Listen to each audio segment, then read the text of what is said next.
नमस्कार दोस्तों, आज हम बात करेंगे emergence of drug resistance TB के बारे में। मतलब जो ड्रग रेजिस्टेंट टीबी है, एमडीआर, एक्सडीआर या पीएचडीआर, वो इमर्ज क्यों हो रहा है, उसके केसेस बढ़ क्यों रहे हैं। तो सबसे इम्पोर्टेंट कारण है कि कई बार हम टीबी पहचान में आ जाती है कि मरीज को फला टीबी है।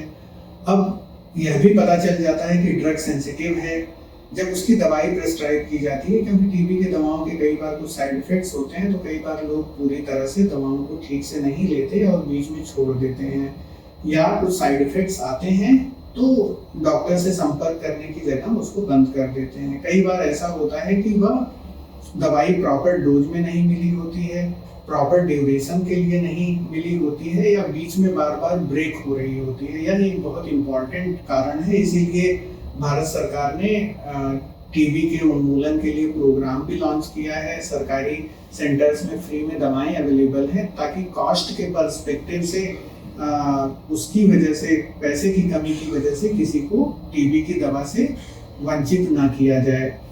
दूसरी बात आती है कि कई बार ऐसा होता है कि हम टीबी की दवा को प्रॉपर ड्यूरेशन और प्रॉपर डोज में भी देते हैं, लेकिन कुछ लोगों के शरीर में वह उस दवा का एब्जॉर्प्शन कम होता है, तो बैक्टीरिया को वह दवा उस डोज में प्रभावित नहीं कर पाती है।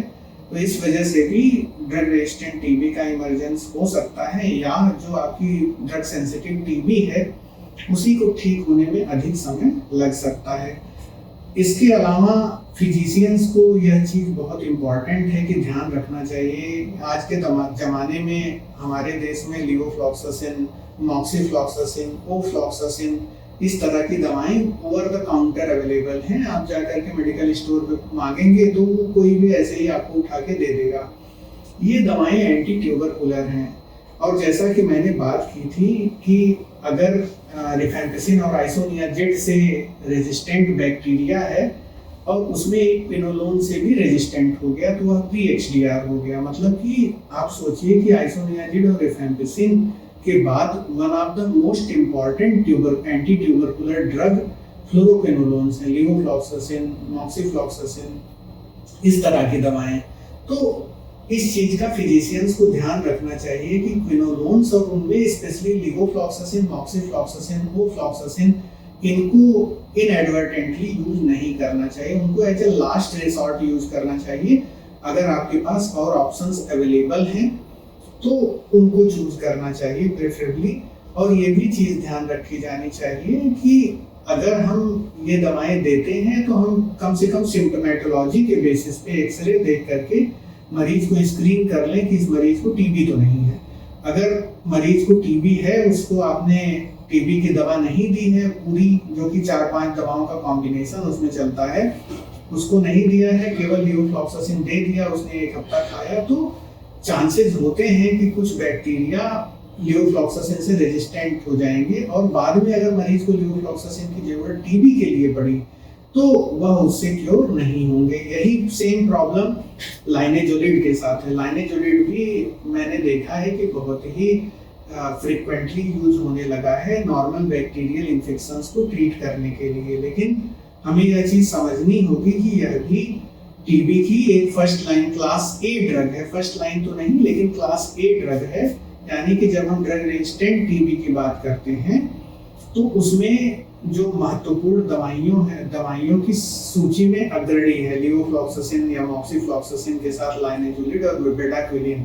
ये 3 दवाएं क्लास ए की दवाएं हैं, और इनके द्वारा हम ड्रग रेजिस्टेंट टीबी को काफी हद तक क्योर कर पाते हैं। तो जब हम लाइनेजुलिड को as a treatment option for bacterial infection choose करते हैं, तो हमारे दिमाग में पहले ये सेंसिटाइजेशन होना चाहिए कि हम उस मरीज के अंदर टीबी नहीं सस्पेक्ट कर रहे हैं, और कम से कम हम रेडियोलॉजिकली और सिम्टोमेटोलॉजिकली और पॉसिबल हो तो माइक्रोबायोलॉजिकली भी टीबी को रूल आउट कर चुके हैं।